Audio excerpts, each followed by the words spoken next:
Hello दोस्तों। स्वागत है आपको हमारे YouTube चैनल पे।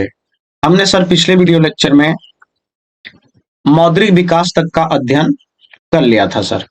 ठीक है सर। अब हम अर्थशास्त्र को आगे बढ़ाते हैं। ठीक है सर। आज अपने को पहला पॉइंट है सर आर्थिक विकास की माप एवं सूचकांक। अब कोई भी देश में सर वहां का आर्थिक विकास कैसे हो रहा है उसको सर अब मापेंगे। ठीक है। या उसके लिए एक सूची बनाएंगे। अगर हम 100 देशों को रखेंगे सर तो हम उन 100 देशों में यह जानना चाहेंगे कि हमारा स्थान किस नंबर पे है विकास के मामले में। उसे बोला जाएगा सर सूचकांक। ठीक है। और माप तो आप समझ ही रहे हैं सर, मापना।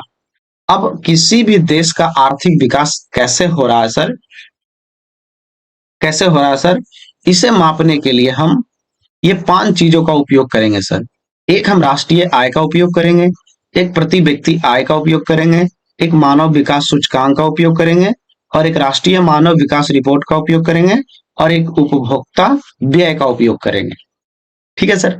अब हम एक एक करके अध्ययन करेंगे सर, और हम जानने का यह प्रयास करेंगे कि आर्थिक विकास में यह किस तरह सूचकांक बनता है। ठीक है सर।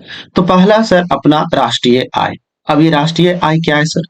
तो किसी देश में एक वर्ष की अवधि में उत्पादित सभी वस्तुओं एवं सेवाओं के मौद्रिक मूल्य के योग को राष्ट्रीय आय कहते हैं सर।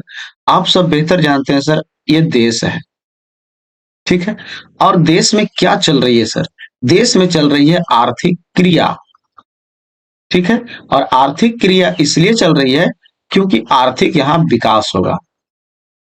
ठीक है सर। और हम जानना चाहते हैं कि दुनिया में हमारा विकास किस नंबर पे है। तो देखिए सर, तो एक साल में उस देश में जो भी आर्थिक उत्पाद होगा सर, उस देश में एक साल में जो भी वस्तुओं का उत्पादन होगा या सेवाओं का उत्पादन होगा, और उन सब से क्या आएगा सर? पैसा। उन सब के मौद्रिक मूल्य के योग को ही कहा जाएगा सर राष्ट्रीय आय। ठीक है सर। आप समझ गए शॉर्टकट में राष्ट्रीय आय, क्योंकि राष्ट्रीय आय के बारे में आगे और भी है सर। ठीक है। तो राष्ट्रीय आय में यही आप ध्यान रखिएगा कि एक वर्ष में कोई देश आर्थिक क्रिया द्वारा उत्पादन वस्तु से, आर्थिक क्रिया द्वारा उत्पादित वस्तु से, ठीक है, और जो भी सेवा ली होगी लोगों ने सर उससे, सेवाओं से, तो उत्पादन द्वारा भी मौद्रिक मूल्य आया होगा सर, रुपया पैसा। सेवाओं के माध्यम से मौद्रिक मूल्य आया होगा, और इन सब के मुद्राओं का टोटल योग ना सर उस देश की राष्ट्रीय आय कहलाएगी। ठीक है। तो आप राष्ट्रीय आय बेहतर समझ गए। देखिए सर, जिस देश का राष्ट्रीय आय अधिक होता है उसे बोला जाता है सर विकसित देश, और जिस देश का राष्ट्रीय आय कम होता है उसे बोला जाता है अविकसित देश, या अविकसित वह कहलाता है सर। तो भारत विकासशील है सर, हम विकास कर रहे हैं। ठीक है। तो राष्ट्रीय आय आपने बेहतर जान लिया सर। अब जानते हैं सर प्रति व्यक्ति आय। देखिए सर, एक देश का अपना राष्ट्रीय आय होता है। ठीक है। राष्ट्रीय आय, और देश की जनसंख्या होती है सर। ठीक है। तो अब हम जानना चाहते हैं सर कि प्रति व्यक्ति आय क्या है। तो ध्यान से देखिए सर, राष्ट्रीय आय को देश की कुल जनसंख्या से भाग देने पर जो भागफल आता है उसे बोलेंगे सर प्रति व्यक्ति आय। तो प्रति व्यक्ति आय बराबर हो जाएगा सर राष्ट्रीय आय और बटे कुल जनसंख्या। ठीक है सर। जैसे मान लीजिए सर एक देश में 1000 राष्ट्रीय आय आया। ठीक है। और उस देश की जनसंख्या का अगर 100 आप रख लीजिए सर, अगर इसे आप काटेंगे तो आएगा 10। इसका मतलब हुआ कि वहां का प्रत्येक व्यक्ति एक वर्ष में 10 रुपया कमा रहा है। ठीक है सर। क्योंकि यहाँ पर हम लिए हैं सर राष्ट्रीय आय, और राष्ट्रीय आय वर्ष के हिसाब से लिया जाता है सर। ठीक है। तो आपने समझ लिया सर कि राष्ट्रीय आय क्या है और प्रति व्यक्ति आय क्या है। प्रति व्यक्ति आय क्या है सर? कि देश में जो भी कुल जनसंख्या है और देश में जो भी राष्ट्रीय आय आया है, तो राष्ट्रीय आय में भागा दे दीजिए कुल जनसंख्या का, आपको प्राप्त हो जाएगा सर प्रति व्यक्ति आय। ठीक है सर। और प्रति व्यक्ति आय के बारे में और जानते हैं सर, अधिक प्रति व्यक्ति आय वाला देश राज्य है हमारे, नहीं सर, सबसे अधिक प्रति व्यक्ति आय वाला राज्य है सर गोवा। भारत में अगर कोई ऐसा राज्य है जहां का प्रति व्यक्ति आय मतलब जहां के लोग ज्यादा कमाते हैं एक वर्ष में, तो वो है सर गोवा। और सबसे कम प्रति व्यक्ति आय वाला राज्य है सर अपना प्यारा बिहार। ठीक है सर, यहाँ के लोग एक वर्ष में सबसे कम कमाते हैं सर। विश्व बैंक रिपोर्ट के अनुसार बताते हैं, विश्व बैंक रिपोर्ट, कि जिस देश का प्रति व्यक्ति आय, जिस देश का प्रति व्यक्ति आय प्रति वर्ष मतलब एक वर्ष में कितना है सर, 4,53,000 से अधिक हो, तो हम उस देश को बोलेंगे सर विकसित देश। जिस देश का व्यक्ति एक वर्ष में सर 4,53,000 से अधिक पैसा अगर कमाता है, तो उस देश को बोला जाएगा सर विकसित देश। और जिस देश का प्रति व्यक्ति आय, ठीक है सर, मात्र 37,000 से कम है, तो वह विकासशील देश या निम्न आय वाला देश कहा जाता है सर। ठीक है सर, तो भारत सर एक निम्न आय वाला देश है या विकासशील देश है। ठीक है सर, अब आगे बढ़ते हैं, अपने प्रति व्यक्ति आय को भी बेहतर जान ली।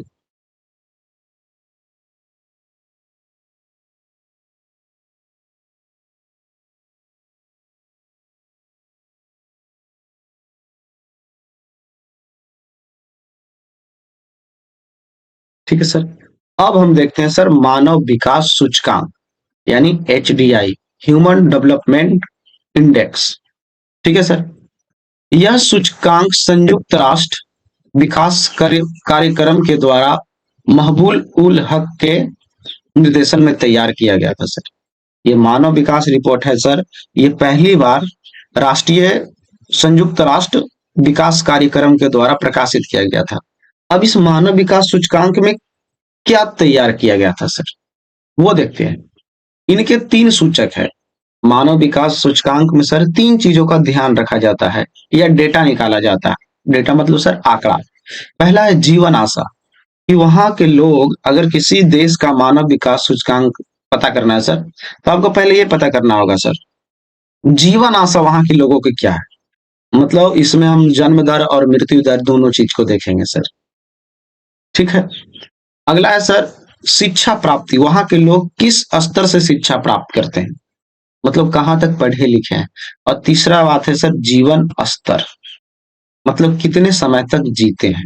ठीक है सर, हमने जीवन आशा में ये देख लिया सर कि जन्म दर और मृत्यु दर, मतलब जन्मने के बाद कितना लोग बचते हैं और कितना लोग मरते हैं, और आके उसका जीवन कितना विकास होता है।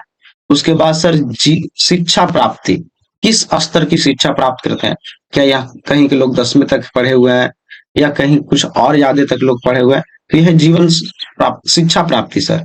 अगला है जीवन स्तर, वहां के लोग किस तरह के जीवन जीते हैं सर, ये चीज देखने को। तो ये तीनों चीज अगर आप देख पा रहे हैं सर, तो इसका मतलब है कि हम मानव विकास सूचकांक बना सकते हैं। ठीक है सर, तो भारत से पाकिस्तान और श्रीलंका आगे है HDI में सर। और ये डेटा बताता है कि 2004 के अनुसार, क्योंकि 2004 के डेटा के अनुसार बताता है कि पाकिस्तान और श्रीलंका का जीवन आशा, मतलब जिंदगी जीने को उम्र हुई सब, या जन्म दर और मृत्यु दर। अगला है शिक्षा प्राप्ति, और शिक्षा प्राप्ति के मामले में और जीवन स्तर, जिंदगी जीने के तौर तरीकों में वो सबसे सब बेहतर थे सर भारत से। कौन कौन? पाकिस्तान और श्रीलंका। अगर हम मानव विकास सूचकांक यानी मानव विकास सूचकांक यानी मानव के विकास वाला सूची में भारत कौन नंबर पे था सर, तो भारत 126वें नंबर पर था। और ये डेटा बताता है सर 2004 के अनुसार। मानव विकास में प्रथम स्थान पर कौन था सर, जहां का जीवन आशा, शिक्षा प्राप्ति और जीवन स्तर, ये तीनों चीज बेहतर था, तो वो एक देश है सर नॉर्वे। ठीक है सर, ये भी डेटा 2004 के अनुसार है। आपसे अगर पूछा जाएगा मानव विकास सूचकांक में प्रथम स्थान पर कौन है सर, नॉर्वे, और भारत 126वें नंबर पर है। ठीक है सर, लेकिन पाकिस्तान और श्रीलंका से पीछे हैं हम लोग सर। ठीक है, तो मानव विकास सूचकांक के मतलब आप यही ध्यान रखिए सर, मानव का विकास मतलब वहां के लोग का जीवन जीने के तौर तरीके, वहां का जन्म दर और मृत्यु दर, और वहां के लोग किस तरीके से रह रहे हैं सर, गरीबी, ये सब चीज को देखा जाएगा सर मानव विकास सूचकांक में। ठीक है सर, आगे बढ़ते हैं मानव विकास सूचकांक। उम्मीद है आप जान लिए होंगे। यहाँ से सवाल यही बनता है सर कि प्रथम स्थान पर कौन है मानव विकास सूचकांक में, भारत का कौन सा नंबर है, और यह सूची किसके निर्देशन की सहायता से बना, तो महबूब उल हक। इस बात का आप ध्यान रखेंगे सर। अगला पॉइंट है सर राष्ट्रीय मानव विकास रिपोर्ट। ठीक है सर, राष्ट्रीय मानव विकास रिपोर्ट पहली बार मतलब हमने देखना शुरू किया लोगों के बीच सर कि देश में मनुष्य का विकास कितना हो रहा है, उसके लिए एक सूची बनाया जाए। ठीक है सर, और सूची हम किस आधार पर बनाएंगे, राज्य के अनुसार कि किस राज्य में मानव विकास ज्यादा हो रहा है, मतलब कहाँ की लोगों की जीवन आशा बढ़ रही है, शिक्षा प्राप्ति बढ़ रही है, या जीवन स्तर बढ़ रही है। ये तीन चीज को हम देखेंगे सर। ठीक है, तो पहली बार तैयार किया गया था सर 13 अप्रैल 2002 में। ठीक है, तो 13 अप्रैल 2002 में पहली बार मानव विकास रिपोर्ट तैयार हुई। और ये तैयार कौन किए थे सर, तो ये तैयार किए थे योजना आयोग। और योजना आयोग के बारे में सर आप बेहतर पढ़ चुके हैं। ठीक है सर, ये तैयार किया था योजना आयोग द्वारा।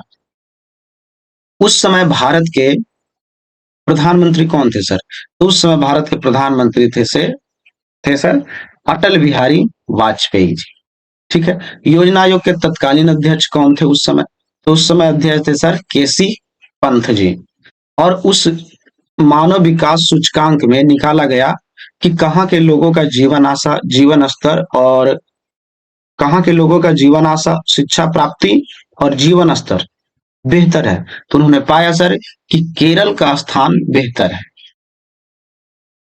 ठीक है, केरल का रैंक, तो केरल का रैंक सबसे प्रथम था सर, यह सबसे ऊपर भारत में अगर मानव विकास के मामले में। और सबसे नीचे देखा गया सर बिहार को, मध्य प्रदेश को, असम के और राजस्थान के, मतलब यहाँ का जीवन आशा, शिक्षा प्राप्ति और जीवन स्तर। ठीक है सर, ये तीनों चीज काफी नीचे गिरा हुआ था। तो इन 1 2 3 4 5 ये पांचों राज्य का नाम रखा गया सर बीमारू राज्य। ठीक है सर, बी आई बता रहा है बिहार को यहाँ, और एम बता रहा है सर मध्य प्रदेश को, और ए बता रहा है सर आसाम को, और आर बता रहा है राजस्थान को, और यू बता रहा है सर उत्तर प्रदेश को। ठीक है, तो बीमारू राज्य में सर ये पांचों का नाम आप ध्यान रखिएगा, बिहार, मध्य प्रदेश, असम, राजस्थान तथा उत्तर प्रदेश। ठीक है सर, आगे बढ़ते हैं। अब इन सबको बीमारू इसलिए कहा गया सर क्योंकि यहाँ का जीवन आशा, अगर आपसे कोई पूछेगा बिहार को बीमारू राज्य क्यों कहा जाता है, तो इसलिए कहा जाता है सर क्योंकि यहाँ का जीवन आशा, शिक्षा प्राप्ति और जीवन स्तर निम्न है सर, इसलिए इसे बोला जाता है बीमारू राज्य। कोई कोई सोचता है सर बीमारू राज्य मतलब यहाँ के लोग बीमार होते होंगे, ऐसा कोई बात नहीं है सर। ये तीन चीज का आप जवाब जरूर देंगे। आगे बढ़ते हैं सर अगले स्लाइड की ओर। अगला, नहीं सर एक मिनट, यहाँ नीचे कुछ और था। अगला है सर उपभोक्ता व्यय। अब किस देश में सर वस्तुओं का उत्पादन होता है, वस्तुओं का उत्पादन होता है तो वस्तुओं का उपभोग होता है, उपभोग मतलब उसका उपयोग करने वाले लोग। हम उसके खपत से भी इस बात का हम अंदाजा लगा लेंगे सर कि किसी देश का आर्थिक विकास किस स्तर पे है। ठीक है, हम इससे अंदाजा ये लगाएंगे कि अगर वस्तुओं का ज्यादा खपत हो रहा है सर, इसका मतलब वहां जनसंख्या अधिक है और लोग विकास करना चाहते हैं। ठीक है सर, और जहां वस्तुओं की खपत ही कम है सर, इसका मतलब है कि वहां विकास कम है। तो उपभोक्ता व्यय का मतलब ये हुआ कि अगर उपभोग की वस्तु वहां ज्यादा खरीद क्रय विक्रय हो रहा है, इसका मतलब वहां के लोग विकास करेंगे। ठीक है सर, और जहां का मानव विकास भी अधिक हो रहा होगा सर, इसका मतलब है सर कि वहां आर्थिक विकास भी होगा। तो ये सब जितनी बातें हमने देखा सर, ये सब किसके लिए था सर, ये सब था आर्थिक विकास के लिए। मानव विकास सूचकांक भी क्या था सर, आर्थिक विकास के लिए। और प्रति व्यक्ति आय को भी हम किस लिए जाने, आर्थिक विकास के लिए, क्योंकि जहां का प्रति व्यक्ति आय अधिक होगा सर उसे हम विकसित देश मानेंगे। ठीक है सर, ये सब आर्थिक विकास की माप के सूचकांक थे सर। अब आगे बढ़ते हैं। ठीक है सर, तो मानव विकास के आर्थिक सूचकांक हमने देख लिए सर। अगला पॉइंट है सर आर्थिक संरचना। अब ये आर्थिक संरचना क्या है सर, इसे जानते हैं।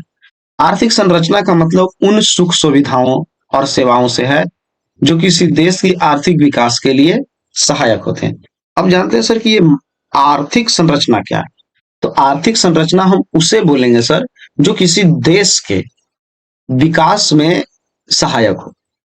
ठीक है, अब देखते हैं कि हम किसे बोलेंगे आर्थिक संरचना। तो हम आर्थिक संरचना बोलेंगे सर बिजली, परिवहन को, संचार को, बैंकिंग, स्कूल को और कॉलेज को। तो जिस देश में बिजली व्यवस्था ठीक रहेगी, परिवहन ठीक रहेगी, संचार ठीक रहेगी, बैंकिंग व्यवस्था ठीक रहेगी, स्कूल ठीक रहेगी और कॉलेज और अस्पताल ठीक रहेगी सर, तो हम मानेंगे कि वहां का आर्थिक विकास भी ठीक ठीक होगा।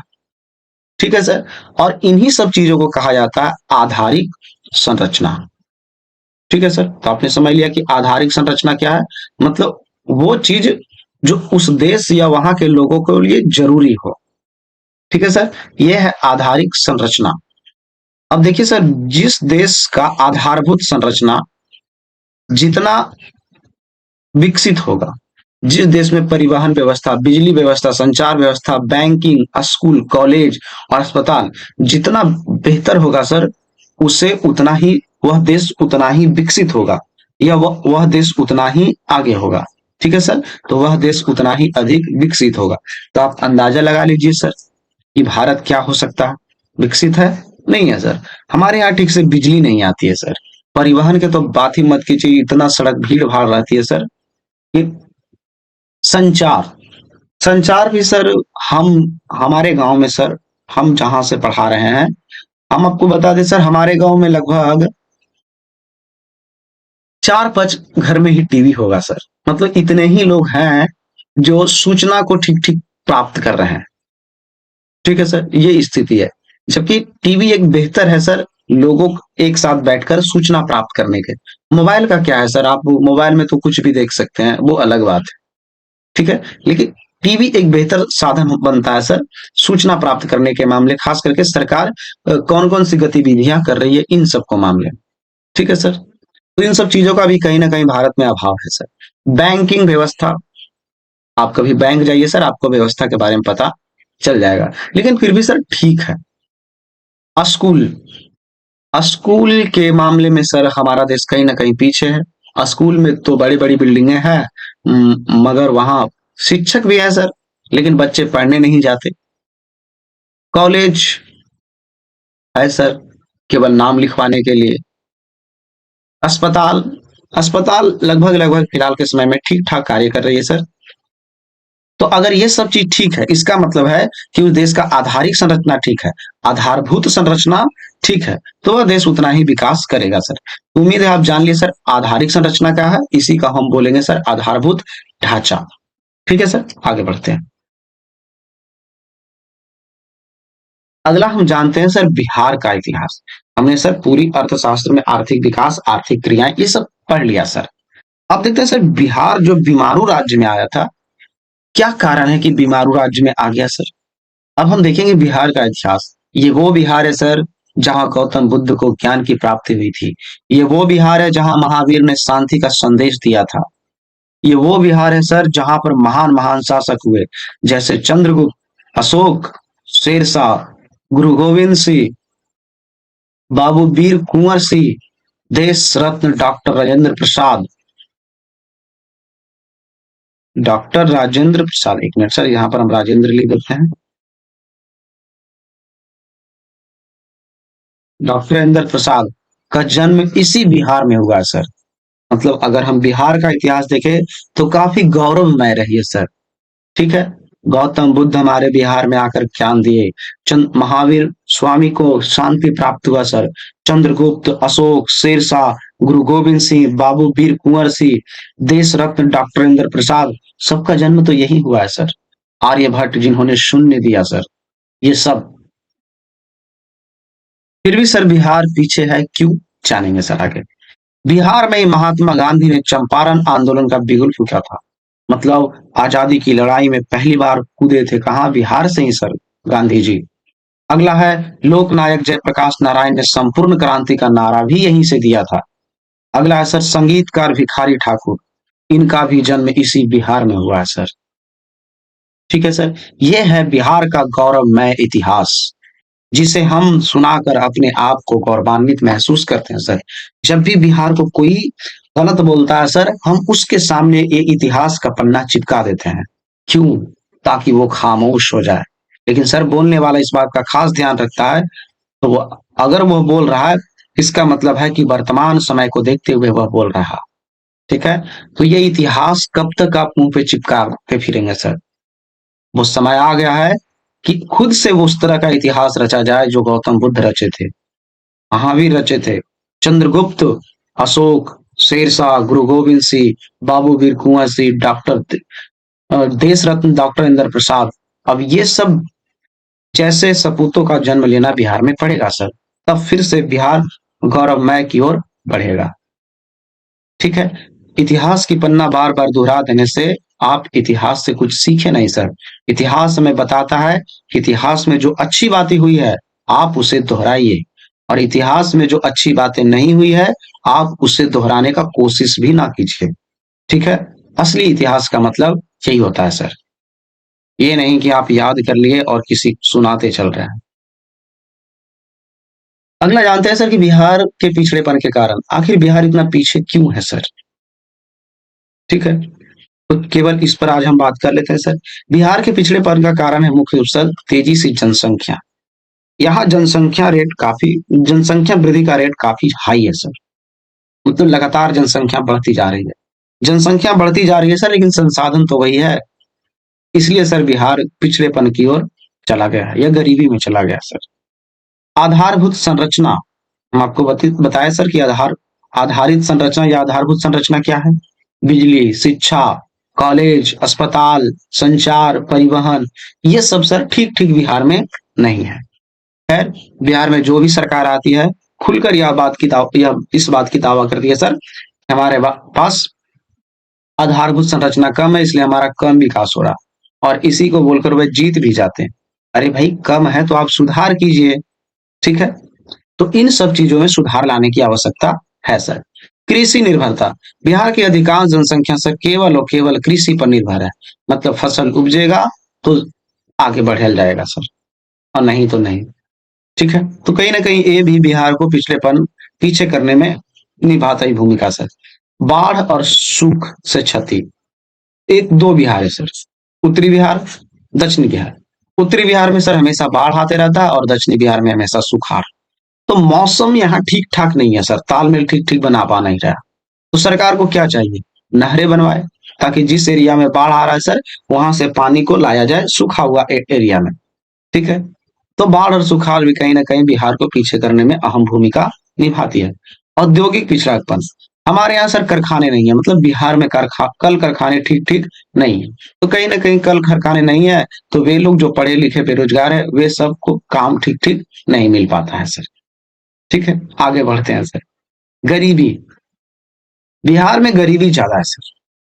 ठीक है? जनसंख्या अधिक है, आधारभूत संरचना कम है, तो नॉर्मल बात है सर, गरीबी आएगी। और कहीं ना कहीं गरीबी भी हमारे देश में बिहार को पीछे कर रही है सर, हमारे बिहार को। खराब विधि व्यवस्था, भाई विधि व्यवस्था मतलब कानूनी व्यवस्था बिहार का और खराब। बिगर घूस दिए आपको कोई काम नहीं हो सकता।